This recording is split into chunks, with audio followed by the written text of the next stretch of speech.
সকালে উঠে চা পান করেন না এমন মানুষ হয়তো খুবই কম। সাত সকালে উঠে যদি সেই চাটাই হয় উটের দুধের, তাহলে কেমন হতো বলুন তো। দেশ বিদেশ থেকে শুরু করে সকাল সন্ধ্যা চা পান করেন বহু মানুষ, তবে চা পছন্দ করেন না এমন মানুষ খুঁজে পাওয়া দুষ্কর। পেলেও সংখ্যাটা খুবই কম। সাধারণত রাস্তার পাশে, রেস্তোরাঁয় বা বিভিন্ন কফি হাউসে গরু কিংবা মহিষের দুধের তৈরি চা পান করে থাকেন চা প্রেমীরা। কেউ কেউ লেমন টি, গ্রিন টি ও মশলা চাও পান করেন। তবে এবার বীরভূমের মধ্যে হয়তো এই প্রথমবার পাওয়া যাচ্ছে উটের দুধের চা। উটের দুধের চায়ের কথা শুনে হয়তো আপনি অবাক হতে পারেন, হওয়াটাই স্বাভাবিক। বীরভূমে কোথায় বা উটের দুধের চা রয়েছে এ প্রশ্ন রয়েছে অনেকেরই। বীরভূমে এই উটের দুধের পাউডার এসে পৌঁছে যাচ্ছে অনলাইনের মাধ্যমে। তবে এবার হয়তো ভাবছেন বীরভূমে কোথায় গেলে পাবেন এই উটের দুধের চা। বীরভূমের সুগার মিলের জন্য পরিচিতি পেয়েছিল আহম্মদপুর, আর সেই আহম্মদপুরেই পাওয়া যাচ্ছে উটের দুধের চা।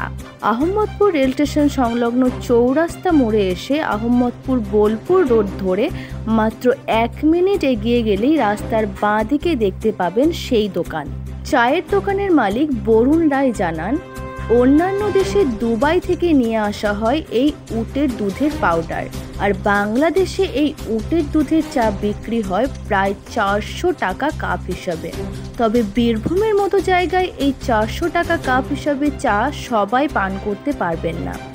তাই সবার কথা চিন্তা করে এই উটের দুধের চা 1 কাপ বিক্রি হচ্ছে মাত্র 50 টাকায়। তবে অনেকেই ভাবতে পারেন, এত টাকা দাম দিয়ে কেনই বা পান করবেন উটের দুধের চা? কী বা আছে উটের দুধের সাথে গরু বা মহিষের দুধের পার্থক্য?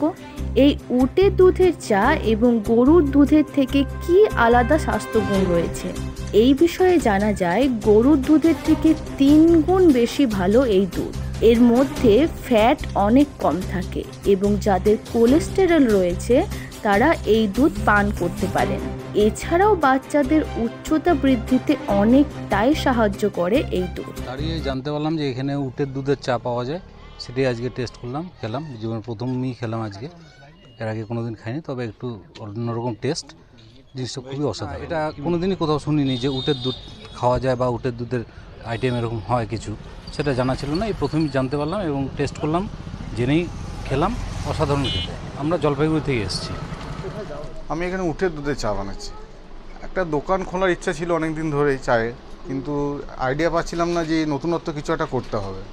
তো তখন আমি অনলাইনে সার্চ করে দেখলাম যে দুধের তো অনেক রকম চা হয়, তো উটের দুধের চা একটা বাইরের দেশে পাওয়া যাচ্ছে, বাংলাদেশে। তো আমার তারপর থেকে মাথায় আসে, আমাদের ভারতে তো আমি কোনো জায়গায় দেখিনি যে এখন উটের দুধের চা হচ্ছে।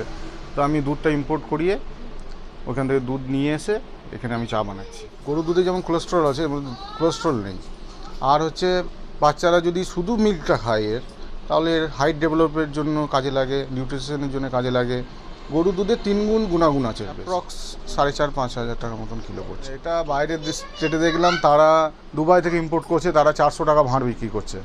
তো আমার একটা রুরাল এরিয়া, আমোদপুরের মতন একটা ছোটো জায়গা, তো সেই জায়গায় আমি এটাকে যাতে আমার যাতে দুধের দামটা ঠিকঠাকভাবে হয়, সেই জন্য আমি এখন 50 টাকা ভাঁড় রেখেছি।